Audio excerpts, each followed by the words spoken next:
అరే రామన్న, మన ఊరిలో మనం ఈ కొత్తగా వచ్చిన వారిని కనిపెట్టడం ఎలా?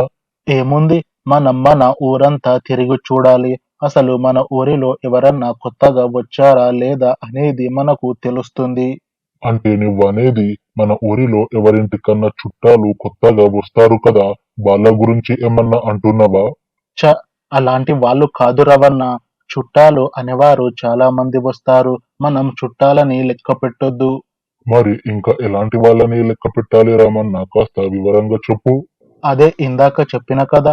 ఎవరన్నా కొత్తగా మన ఊరిలోకి కాపురం ఉండనీకి గాని, లేదా మన ఊరిలో వ్యాపారం చెయ్యనీకి గాని వస్తారు కదా! వాళ్ళు అంటున్నా. అయితే ఇప్పుడు మనం వాళ్ళని ఎలా కనిపెట్టాలి? నీ దగ్గర ఏమన్నా ఉపాయం ఉందా? నా దగ్గర ఒక మంచి ఉపాయం ఉంది. ఇంతకీ ఆ ఉపాయం ఏంటి రామన్న?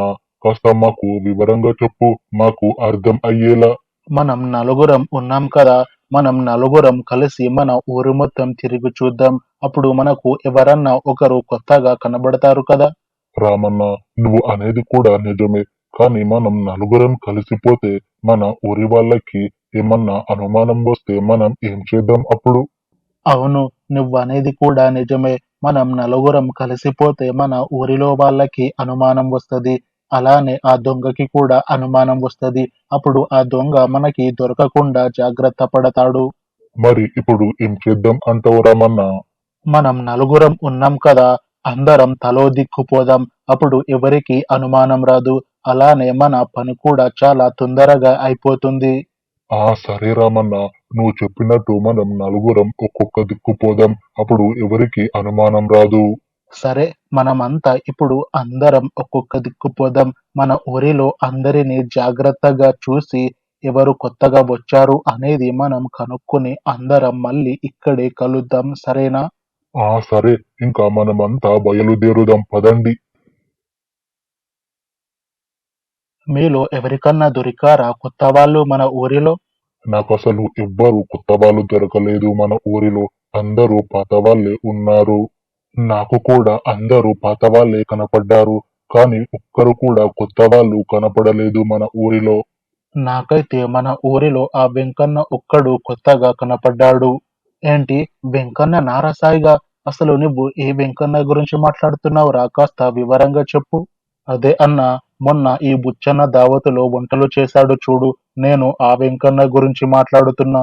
అరే అవును కదా! మన ఊరిలో ఈ వెంకన్న కొత్తగా వచ్చాడు.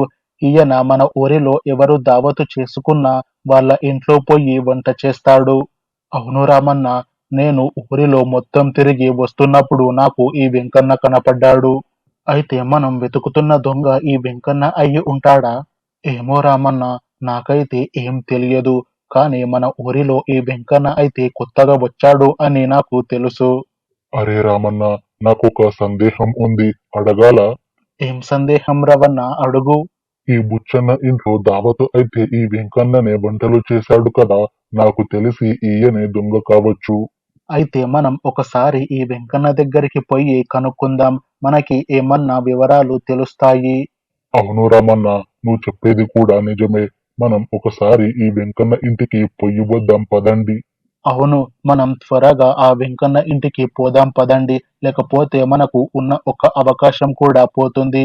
ఏం వెంకన్న, ఏం చేస్తున్నావు? ఈరోజు ఏం పని లేదా? అరే మీరా రామన్న, ఏంటి మీరంతా ఇలా వచ్చారు? ఏంటి విషయం? ఏమన్నా దావతు ఉందా మళ్ళీ మన ఊరిలో? మేము కూడా ఆ దావతు గురించి మాట్లాడనీకి వచ్చాం. అసలు మీరు ఏం మాట్లాడుతున్నారు రామన్న? నాకు అసలేం అర్థం కావడం లేదు. నువ్వు నిజం చెప్పినవనుకో, నిన్ను ఏం అనం, లేకపోతే నిన్ను మన ఊరి పంచాయతీలో పెడతాం. అరే నువ్వేం మాట్లాడుతున్నావు రామన్న? కాస్త వివరంగా చెప్పు. నువ్వు మొన్న దావతులో చేసిన పని మాకు తెలిసిపోయింది. మొన్న దావతులో నేనేం చేసినా అన్నా? అసలు మీకు ఏం తెలిసింది? మీరు ఏ విషయం గురించి మాట్లాడుతున్నారు? మా ఇంట్లో బంగారం గురించి.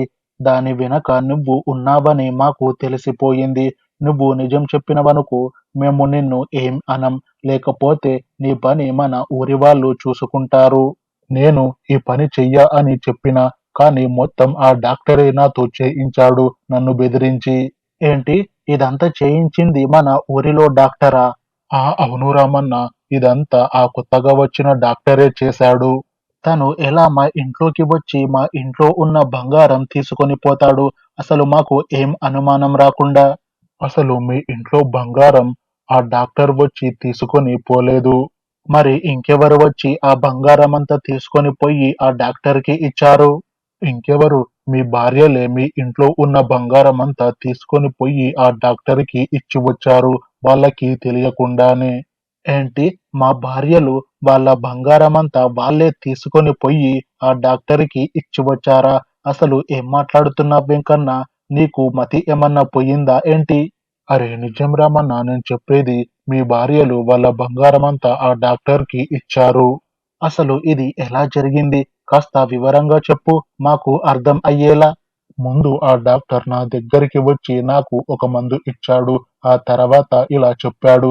ఈ మందు నీకు ఎవరి దగ్గర అయితే నీకు ఎక్కువ నగలు కనబడతాయో నువ్వు వాళ్ళకి ఈ మందు వాళ్ళ అన్నంలో కలుపు. వాళ్ళకి మరుసటి రోజు నుంచి ఆరోగ్యం బాగా ఉండదు. ఇంకా నేను అనుకున్నది అయితుంది అని నాతో చెప్పాడు. అయితే ఆ డాక్టర్ ఏమనుకున్నాడు? అసలు ఏం జరిగింది ఆ తర్వాత? నేను మందు ఇచ్చిన వాళ్ళకి ఆరోగ్యం బాగాలేకపోతే మందుల కోసమని వాళ్ళు ఆ డాక్టర్ దగ్గరికి పొయ్యి మందులు తీసుకుంటారు కదా!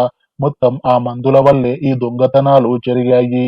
ఏంటి? ఆ డాక్టర్ ఇచ్చిన మందుల వల్ల మా ఇంట్లో బంగారం పోయిందా? అది ఎలా? మీ భార్యలు ఆ మందులు వేసుకున్నాక అర్ధరాత్రి అయ్యాక వాళ్ళకి మెలకువ వస్తుంది. ఇంకా వాళ్ళు నిద్రలో నడుస్తూ మీ ఇంట్లో ఉన్న బంగారమంతా తీసుకొని పొయ్యి ఆ డాక్టర్‌కి ఇచ్చి మళ్ళీ మీ ఇంటికి అలానే వచ్చి పడుకుంటారు. ఇంకా మీ భార్యలకి ఆ విషయం గుర్తుకు ఉండదు. అయితే ఇప్పుడు ఆ డాక్టర్ తన ఇంట్లో ఉంటాడా? లేక ఎక్కడన్నా పోతాడా? నీకేమన్నా తెలుసా? ఆ డాక్టర్ ఈరోజు వాళ్ళ అత్తగారి ఊరికి పోతా అని అన్నాడు. మీరు త్వరగా ఆ డాక్టర్ ఇంటికి పొండి. లేకపోతే మళ్ళీ ఆ డాక్టర్ ఈ ఊరిలో నుంచి పోగల్లా. సరే వెంకన్న, మేం ఆ డాక్టర్ దగ్గరికి పొయ్యి వస్తాం. నువ్వు ఏం కంగారు పడకు. నీకు ఏం కాకుండా మేము చూసుకుంటాం. నువ్వు ఇక్కడే మీ ఇంట్లో ఉండు. ఏం డాక్టర్ గారు ఎక్కడో పోతున్నట్టున్నారు? ఏంటి విషయం? అరే నువ్వా అన్నా?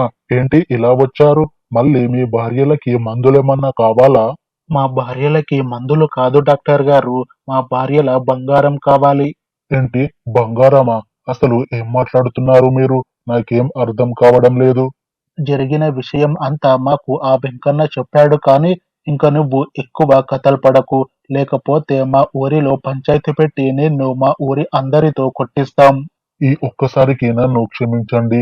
ఊరిలో ఏం పంచాయతీ పెట్టకండి. నేను మీ బంగారం మీకు ఇస్తా. ఈ ఒక్కసారికి నన్ను వదిలేయండి. నిన్ను వదిలేయాలంటే నువ్వు మా బంగారమంతా మాకు ఇచ్చి నువ్వు ఈ ఊరిలో నుంచి వెళ్ళిపో. ఇంకా ఎప్పుడు ఈ ఊరిలో కనబడకు. సరే, నేను మీ బంగారం మీకు ఇచ్చి ఇంకా ఈ ఊరిలో నుంచి వెళ్ళిపోతా. అసలు మళ్ళీ ఈ ఊరికి రాను. నన్ను వదిలేయండి. సరే, మా బంగారం మాకు ఇచ్చి ఇక్కడ నుండి వెళ్ళిపో. మళ్ళీ ఈ విషయం మా ఊరి ప్రజలకు తెలిసేలోపు. ఇగో ఇందులో ఉంది మీ బంగారం. తీసుకోండి. ఇంకా నన్ను వదిలేయండి. మా బంగారం మాకు ఇచ్చావు కదా! ఇంకా ఇక్కడ నుండి వెళ్ళిపో. మళ్ళీ ఈ ఊరిలో కనబడకు. Thanks for watching this video friends. మీకు ఈ వీడియో నచ్చితే ఈ వీడియోని లైక్ చేయండి. అలానే ఇలాంటి సరికొత్త వీడియోస్ కోసం ఈ ఛానల్ని సబ్స్క్రైబ్ చేసుకోండి.